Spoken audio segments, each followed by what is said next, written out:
Alright, minggu ni kita ada dia bukan yang itu. Dia bentuk dia sama, sebutan dia lain. Tapi yang pentingnya kat belakang dia ada 360 ya. Okey, apa benda tu? Tengok video ni sampai habis.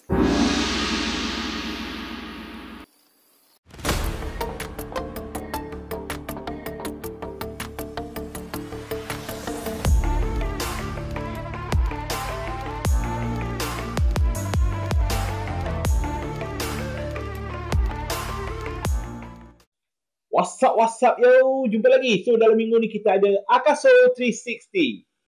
Akaso 360 ni datang dengan dua pilihan, standard combo dan creator combo ya. Perbezaan antara standard combo dan creator combo adalah aksesori. Creator combo datang dengan 3 bateri, standard combo datang dengan 2 bateri saja. Creator combo datang dengan charging case ya, maknanya dia boleh charge 3 bateri tu serentak. Standard combo tak boleh, maknanya dia kena charge dengan device je lah.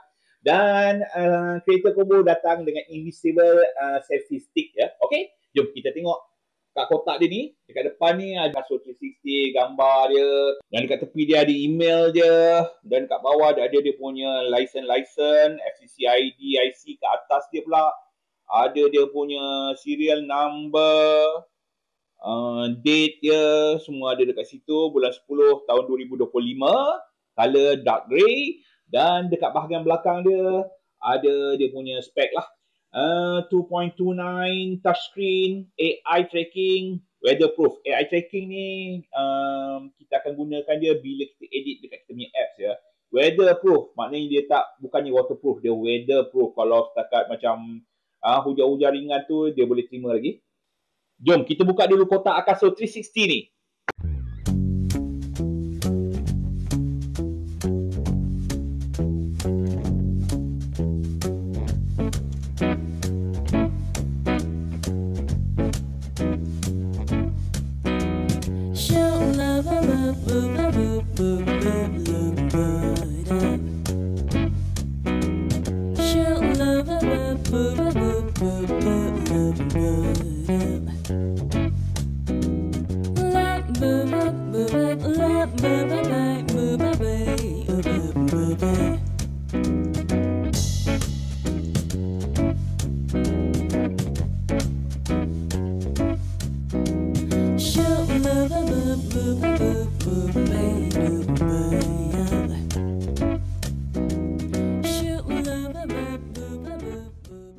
Alright, ini kamera dah. Untuk memudahkan review ni, kita akan bubuh tripod dekat kita punya kamera. Alright, untuk dimension dia, ketinggian dia 109.8mm, ketebalan dia 6.9mm, dan lebar dia 30.8mm ya. Alright. Dan di bahagian tepi dia, kiri dan kanan ada 2 mic ya. Okey, ada mikrofon kat sini, 1 dan 2 di sini. Dan di bawah mikrofon ni, di sebelah kanan ada kita punya USB port. USB port ni untuk charge ataupun untuk transfer data ya ke kita punya komputer. Dan kat bawah dia ada lock untuk kita masukkan kita punya bateri dan kita punya SD card. Di bahagian sisi bertentangan dia pula ada butang power untuk on off, dan di bawahnya ada speaker ya. Dan di bahagian belakang ada kamera, ada LED indicator dan ada tulisan Akaso. Dan di bahagian depannya ada touchscreen 2.29 inch, ada tulisan Akaso juga, ada satu kamera lagi. Dan ada shutter button ya kat bahagian bawah ya. Alright. Okey, untuk masukkan SD card dia, kita kena buka pintu bahagian tepi ni, tertingkap bahagian tepi ni. Just kita tolakkan ke bawah dan dia terbuka ya. Alright, untuk memory card dia support hingga 512GB ya. Okey. Untuk video ataupun kamera yang boleh shooting 4K ya, kita akan suggest memang akan menggunakan SD card yang spek dia lebih tinggi ya. Contoh dia macam ni spek dia U3 ataupun V30 ya. Itu adalah memory card yang sepatutnya kita gunakan ya untuk shoot kita punya video 4K ke atas ya. Alright. Jom kita masukkan dekat slot dia dulu. Dan kita akan tekan ke bawah sampai dia lock. Dan kita akan masukkan dia punya bateri. Masuk dekat tempat slot dia, dah tekan, dah tutup balik dan naikkan dia punya lock. Alright. Dan sekarang ni kita boleh onkan kita punya Akaso 360. Okey, kita akan tekan kita punya power button. Ada indikator LED menyala kat situ.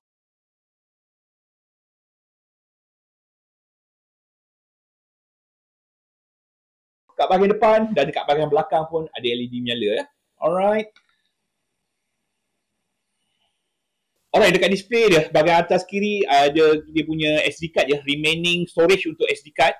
Dan bahagian kanan dia ada bateri punya indicator. Okey, kat bahagian bawah display dia pula ada resolution 5.7K 30 frame per second. Yang belah kanan ni untuk kita tukar mode kamera dia daripada belakang ke depan ataupun depan ke belakang. Dan di bahagian atas kiri yang itu indikator untuk 360 darjah. Okey, sekarang video mode dia dalam 360 darjah ya. Okey, kalau kita tekan indikator atas tu, dia akan boleh tukar kepada single mode, kepada lens yang depan ataupun lens yang belakang ya. Okey, bahagian bawah dia pula ada gambar video. Maknanya sekarang kita punya kamera dalam standby mode untuk video. So, kalau kita tekan indikator tu, kita boleh tukar kepada video, time lapse, apa ada lagi? Loop recording. Loop recording ni maknanya dia akan berterusan continuous record video dan dia akan delete bahagian depan ya. Itu dia continuous saja. Dia tanpa berhenti melainkan kita tekan butang shutter. Okey, dia ada photo mode. Dia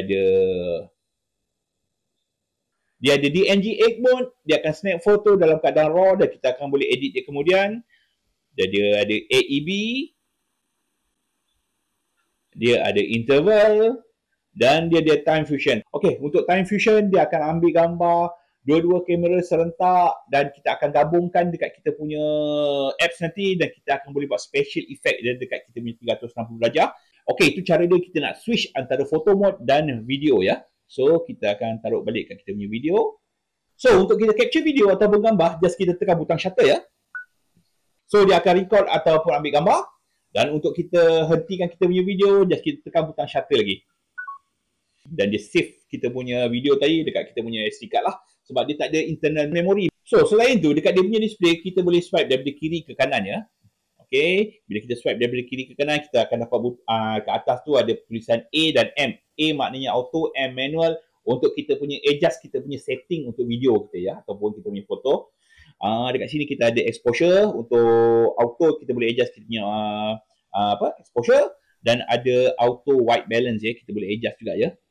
So kita akan patah balik. Kita swipe balik dari kanan ke kiri. Dan kita boleh swipe dari atas ke bawah ya. Kita ada volume. Dan kita ada auto lock. Kita ada screen lock. Tengok lagi lain. Kita ada display brightness ya untuk kita punya screen. Kita boleh adjust kat sini juga. Okey, dia ada indicator LED kat sini untuk kita off ataupun on kan. Okey, dekat sebelah kanan ni ada setting ya. Okey, kat bahagian atas tu ada wireless connection. Kita boleh connectkan dekat kita punya phone untuk kita view kita punya file ataupun kita nak transfer file. Okey, kat bahagian bawah dia ada lens protector.